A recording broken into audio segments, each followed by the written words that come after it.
اللہ الرحمن الرحیم۔ ناظرین، آج ہم بات کرنے جا رہے ہیں حاملہ خواتین کے دوران حمل کیا استعمال کرنا چاہیے کہ بچے خوبصورت اور ذہین پیدا ہوں۔ ذہین و فطین اولاد کی خواہش کسے نہیں ہوتی، اور اس سے اچھی بات کیا ہوتی ہے کہ محض خوراک کے دانش مند انتخاب سے ہی نعمت حاصل ہو جائے۔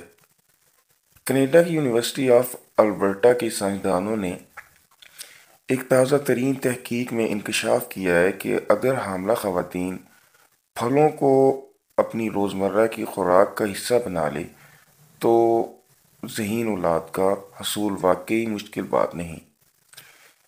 میل آن لائن رپورٹ کے مطابق سائنسدانوں کا کہنا ہے کہ جو خواتین حمل کے دوران باقاعدگی سے پھلوں کا استعمال کرتی ہے، اس کے بچوں میں دماغی صلاحیت دیگر خواتین کے بچوں کی نسبت زیادہ ہوتی ہے، اور پھلوں کا استعمال جتنا زیادہ کیا جائے بچے کی دماغی صحت کے لیے فوائد اتنے ہی زیادہ ہوتے ہیں۔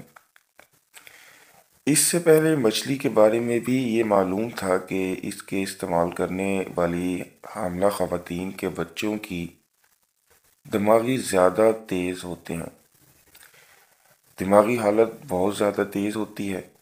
اس کی وجہ سے مچھلی میں پائے جانے والا اومیگا 3 فیٹی ایسڈ ہے جو دماغ عصبی روابط کی تخلیق میں اہم کردار ادا کرتا ہے۔ ماہرین یہ جاننا چاہتے تھے کہ کیا پھلوں میں بھی ایسا ہی خصوصیات پائی جاتی ہیں، اور اسی مقصد کے لیے حالیہ تحقیق کے اہتمام کیا گیا تھا۔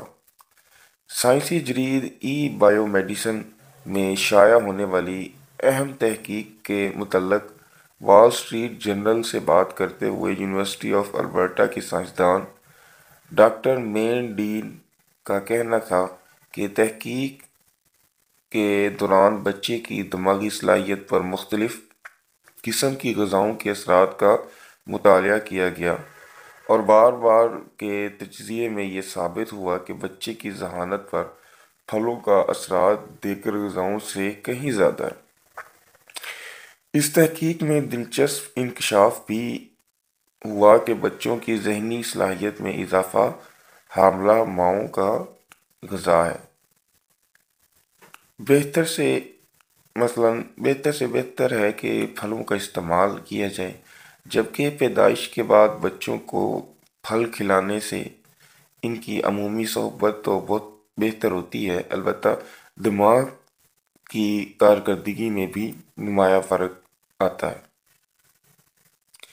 یونیورسٹی آف البرٹا کے سائنسدانوں نے اس تحقیق کو نہایت ہی اہم پیش رفت قرار دیا ہے، البتہ کچھ تیز سائنسدانوں نے خدشات کا اظہار کیا ہے کہ پھلوں کو بکثرت استعمال حاملہ خواتین بلڈ شوگر اور وزن میں اضافے کا بھی سبب بن سکتا ہے۔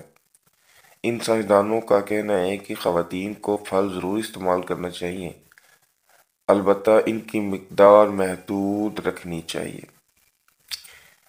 تو ایک تو بات یہ ہوتی ہے کہ اگر آپ لگاتار پھل استعمال کرتے رہیں تو شوگر جیسی بیماری کا سامنا کرنا پڑ سکتا ہے۔ ناظرین، میں امید کروں گا کہ آپ کو آج کی ہماری ویڈیو پسند آئی ہوگی۔ ملتے ہیں ایسی نئی ویڈیو کے ساتھ، تب تک کے لیے آپ سبھی سے اجازت چاہیں گے۔ اللہ حافظ۔